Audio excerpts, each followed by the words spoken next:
muda itu mengangkat wajahnya yang merah, dan menatap Vero dengan tajam. Vero sedikit panik oleh tatapan semua orang, tetapi tetap menggertakkan giginya dan berkata, "Kamu datang langsung memeluk bahuku, kenapa aku tidak boleh memukulmu? Aku bahkan tidak mengenalmu." Ki? Pria muda itu menoleh, meludah, dan mencibir.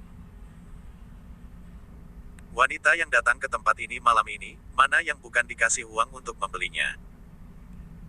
Kamu di sini buat apa pura-pura suci? Aku ingin membelimu, itu merupakan sebuah kehormatan bagi kamu. Apakah kamu takut aku tidak mampu membayarmu atau apa? Apa yang kamu bicarakan? Tempat ini? Bukankah ini tempat pertemuan grup kita?" Vero tertegun sejenak, dan kemudian berkata dengan keras. Dia segera melihat ke pemimpin grup yang ada di sampingnya. Tetapi menemukan bahwa pemimpin yang biasanya memperlakukan dia dengan baik, seperti kakak perempuannya sendiri, telah dipeluk oleh pria lain, mata yang kabur serta ada tangan besar di dadanya yang sedang melakukan hal aneh-aneh. Kemudian Vero baru bereaksi kembali. Takutnya pertemuan malam ini sebenarnya bukan untuk pertemuan organisasi, tetapi transaksi manusia yang ilegal. Pantas saja kenapa tidak ada anggota pria di grup yang hadir di pertemuan malam ini.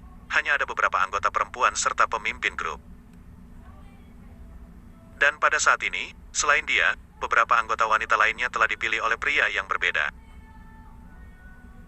Mereka yang tahu malu hanya saling berpelukan dengan pihak lain, sedangkan yang lebih berani telah bersandar di pangkuan pria, saling memberikan layanan yang khusus.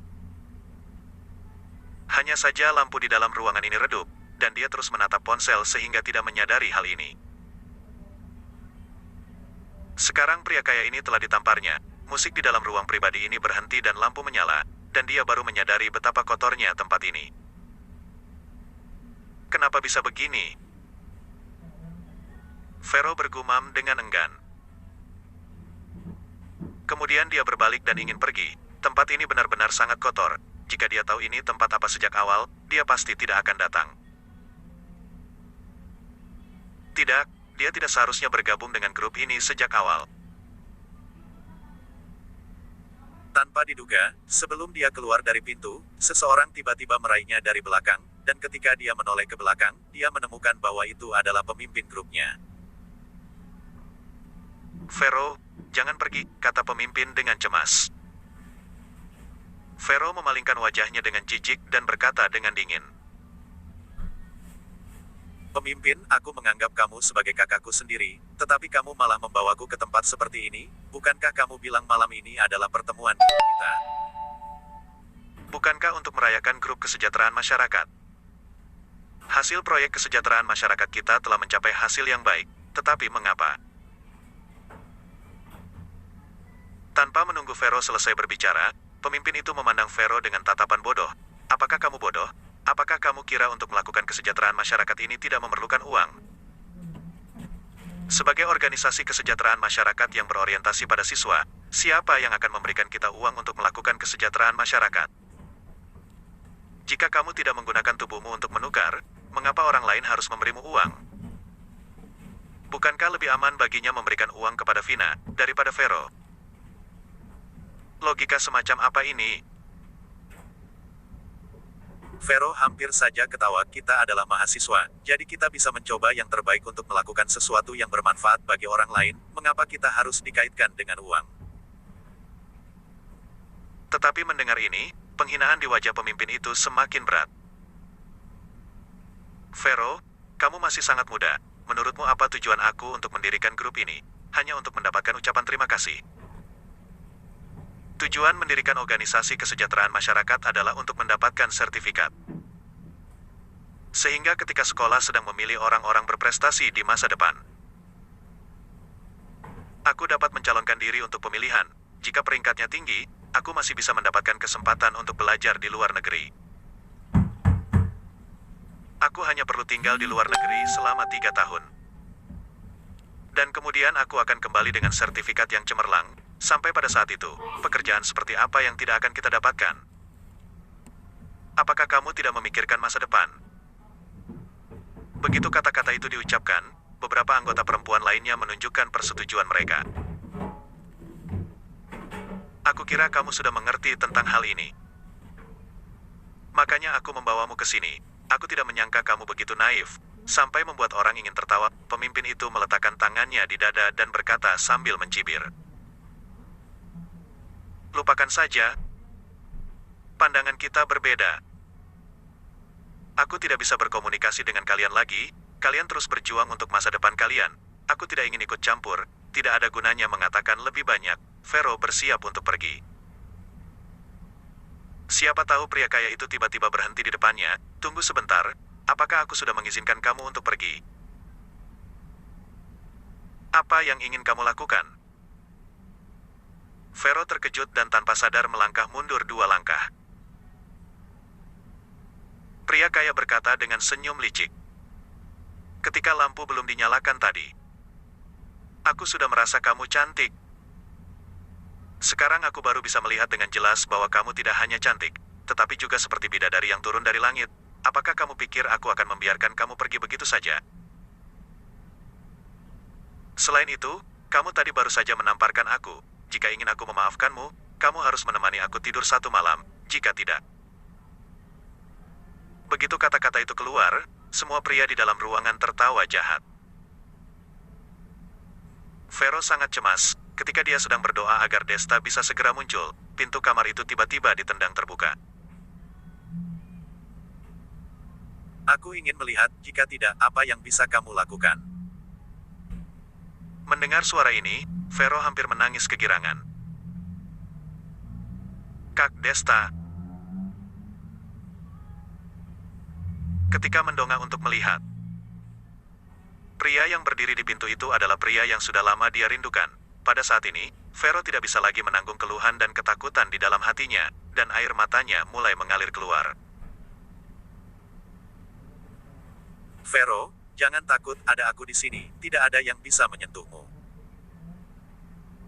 Desta tersenyum halus pada Vero, dan dengan lembut menghiburnya. Dia memang sudah lama sampai. Alasan mengapa dia tidak langsung masuk adalah dia terkaget dengan ucapan pemimpin itu. Apakah penting bagi mereka untuk pergi ke luar negeri untuk mendapatkan sertifikat? Begitu penting sampai menggunakan tubuh sebagai alat tawar-menawar. Terlebih lagi, dia menganggap tindakan ini sebagai sebuah kewajiban. Mengapa sertifikat negara samar tidak bisa membuat mereka merasa mulia dan bangga? Apakah sertifikat dari luar negeri mesti lebih bagus? Tampaknya dalam masyarakat ini, beberapa orang berlutut terlalu lama dan lututnya telah berakar. Mereka bahkan tidak tahu bagaimana rasanya berdiri. Untungnya, Vero memiliki pandangan yang berbeda dan tidak tertipu oleh orang-orang ini. Pada saat ini, pria kaya itu juga melihat Desta. Dia berbalik di antara Desta dan Vero dan mencibir. Jika aku tidak salah menebak, kamu adalah pacarnya, bukan? Memangnya kenapa kalau iya? Desta mengerutkan kening dan bertanya dengan suara berat. Kalau begitu bagus sekali. Senyum di wajah pria kaya itu berangsur-angsur berubah. Aku tidak punya hobi lain. Aku hanya suka bermain dengan wanita di depan pacarnya sendiri. Ekspresi kamu semakin putus asa, aku akan semakin bersemangat. Hahaha. Begitu suara itu jatuh, pria kaya tiba-tiba mengulurkan tangan dan meraih dada Vero. Cari mati. Mata Desta tiba-tiba dingin, melintas ke depan, lalu menyambar lengan pria kaya itu.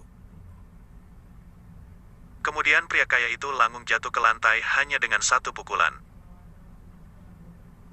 Sebelum pria itu berteriak, Desta sudah menginjak lengannya dan menghancurkannya. Dengan keras. Krek-krek. Terdengar suara yang menegangkan seluruh bulu kuduk, dan pria kaya itu tiba-tiba mengeluarkan jeritan yang mengerikan. Melihat ini, pria lain di dalam kamar segera bangkit dan bergegas menuju Desta. Tetapi Desta bahkan tidak melihatnya, angin puyuh menyapu, semua orang langsung terbang mundur dan jatuh di lantai. Beberapa gadis itu berteriak ketakutan, mereka semua meringkuk di sudut dan tidak berani bergerak. Pria kaya itu memeluk tangannya dan berteriak, kamu pasti akan mati, berani memukulku, apakah kamu tahu siapa aku? Aku bukan ayahmu, mengapa aku harus tahu siapa kamu? Desta tertawa ringan, dia merasa otak pria ini memiliki beberapa masalah. Apakah seluruh masyarakat di sini harus mengetahui namanya? Kamu. Pria kaya terdiam sejenak, tetapi kemudian berkata lagi. Kamu terus saja berkeras kepala, aku baru saja memanggil orang-orangku, mereka akan segera datang. Aku menyarankanmu untuk berlutut di hadapanku sekarang. Bersujud dan meminta maaf kepadaku, lalu menelanjangi pacarmu dan memberikannya kepadaku, sehingga aku akan mempertimbangkan untuk membiarkanmu pergi, kalau tidak kamu pasti akan mati. Mendengar ini, 3 garis hitam tiba-tiba muncul di dahi Desta. Dia selalu berpikir bahwa kata-kata seperti idiot dan bodoh hanyalah kata-kata umpatan dan tidak memiliki arti yang nyata. Sekarang dia menemukan bahwa kata-kata ini sebenarnya adalah kata sifat, sama seperti menggambarkan pria kaya di depannya ini. Tidak bisakah dia melihat bagaimana situasinya sekarang? Belum lagi bawahannya yang telah lama diselesaikan oleh pengawal elit keluarga Chu. Bahkan jika bawahan dia bisa naik ke sini, Desta juga memiliki kemampuan untuk mematahkan tulang orang ini satu persatu sebelum mereka tiba. Dalam situasi yang sangat berbahaya, dia masih berani menantang dan mengancam pihak lain. Tidak tahu orang ini benar-benar bodoh atau idiot, tetapi orang ini tampaknya memiliki keduanya, yang benar-benar tidak ada harapan lagi. Gimana? Apakah kamu takut? Pria kaya melihat Desta tidak berbicara. Dia kira Desta takut dan tertawa terbahak-bahak. Pada saat ini, pria-pria lain yang ada di dalam kamar juga berjuang untuk berdiri. Melihat bahwa ketua mereka telah mengendalikan situasi, pertama-tama mereka menghela napas lega, dan kemudian ikut tertawa terbahak-bahak. Bocah brengsek cepat berlutut dan bersujud kepada kami semua tadi masih berani memukul kami, benar-benar tidak tahu hidup dan mati. Benar, setelah bersujud, kamu harus menelanjangi pacarmu dan membawanya ke sini. Teman-temanku semua sudah tidak sabar untuk mencicipi rasanya, hahaha. Mendengar kata-kata yang menjijikkan ini, Desta merasakan niat membunuh yang tak terkendali menyatu di dalam hatinya. Dia menoleh dan menatap Vero yang tampak pucat, menepuk punggung tangannya untuk membujuknya, lalu memandangi sekelompok pria brengsek itu, mencibir dan berkata, "Kalau begitu aku juga akan memberi kalian satu kesempatan. Sekarang berlutut di depanku, bersujud dan minta maaf kepada pacar aku. Setiap kali sujud, kalian harus menamparkan bibir sendiri untuk menebus kata-kata kotor yang kalian katakan tadi." Begitu kata-kata itu keluar, pria kaya dan kelompok temannya tertegun pada saat yang sama. Orang ini pun tidak begitu takut. Apakah dia sudah gila? Seorang pria menunjuk Desta dengan tawa aneh. Yang lain juga menatap Desta dengan mata kasihan, seolah-olah hanya demi harga diri sendiri, dia harus bertindak seperti orang gila. Orang seperti ini benar-benar tidak punya otak. Pada saat ini, ponsel pria kaya bergetar sejenak. Dia melihat ponsel, dan matanya dipenuhi dengan kebanggaan. Bocah kecil, kamu tidak menghargai kesempatan yang baru saja aku berikan padamu tadi. Sekarang orang-orangku telah tiba di pintu, kamu hanya bisa menunggu untuk mati. Setelah berkata, dia bertepuk tangan dan berkata, "Kalian cepat masuk." Begitu suaranya jatuh, sosok yang kuat muncul di luar pintu, seperti pengawal pria kaya. Pada saat ini, dia mengenakan kacamata hitam, berdiri di depan pintu seperti tiang bendera, tidak bergerak. Pria kaya itu terus tertawa. Dia menunggu lama, tetapi dia tidak melihat pengawal itu masuk. Dia tidak bisa menahan untuk berteriak. "Apa yang kamu lakukan di sana? Aku menyuruhmu segera masuk. Tuanmu ini sudah dipukuli oleh orang lain. Kamu masih tidak ada reaksi, percaya atau tidak, aku akan menyuruh ayahku untuk memecat." Bom. Sebelum pria kaya selesai berbicara, pengawal yang tinggi dan kuat itu jatuh ke depannya tanpa peringatan, seperti bukit runtuh, membuat suara yang menyesakan. Ini. Apa yang terjadi? Pria kaya terpana, senyuman dan kepuasan di wajahnya telah menghilang, hanya menyisakan ketakutan dan kecemasan. Pada saat ini, beberapa pengawal elit dari keluarga Chu datang dari luar, berlutut di depan Desta dengan gerakan seragam, dan berkata dengan hormat. Tuan muda kedua, kedatangan kami terlambat, yang menimbulkan nyonya muda ketakutan. Ini adalah kesalahan besar, diharapkan tuan muda kedua untuk menghukum kami. Apa? Tuan kedua. Wajah pria kaya memucat, dan teman-temannya, pada saat itu, juga menjadi sunyi, bahkan tidak berani bernapas terlalu keras. Aku lupa memberitahumu, aku juga punya bawahan, dan mereka sedang menunggu di luar. Desta tidak bermaksud menghukum pengawal elit itu, tetapi berkata dengan dingin pada pria kaya itu. Kamu jangan mendekat, apa yang ingin kamu lakukan? Pada saat ini, pria kaya akhirnya mulai panik. Desta tersenyum dan berkata, kamu tidak menghargai kesempatan yang aku berikan padamu tadi, sekarang jangan menyalahkan bawahan aku bertindak kejam. Pergi dan beri mereka pelajaran, baru saja orang-orang ini mengatakan banyak kata-kata kotor, apa yang harus kalian lakukan? Seharusnya tidak perlu aku mengatakannya lagi, bukan? Desta memandang beberapa pengawal elit di depannya dan berkata dengan suara yang dalam. Para pengawas segera mengangguk dan mulai bertindak. Mereka dengan cepat melangkah maju, meraih asbak di atas meja dan menamparnya di mulut pria kaya itu dengan keras. Terdengar suara, "Pa!" Asbak yang kokoh tiba-tiba hancur, dan gigi pria kaya itu terus jatuh, dan darah menetes ke sudut mulutnya. Tapi ini belum berakhir. Seorang pengawal lainnya menjambak rambut pria kaya dan menariknya ke belakang. Pria kaya berteriak dan mulutnya terbuka. Pengawal itu meraih mikrofon di satu sisi dan memasukkannya langsung ke mulut pria kaya dan mengaduknya dengan keras.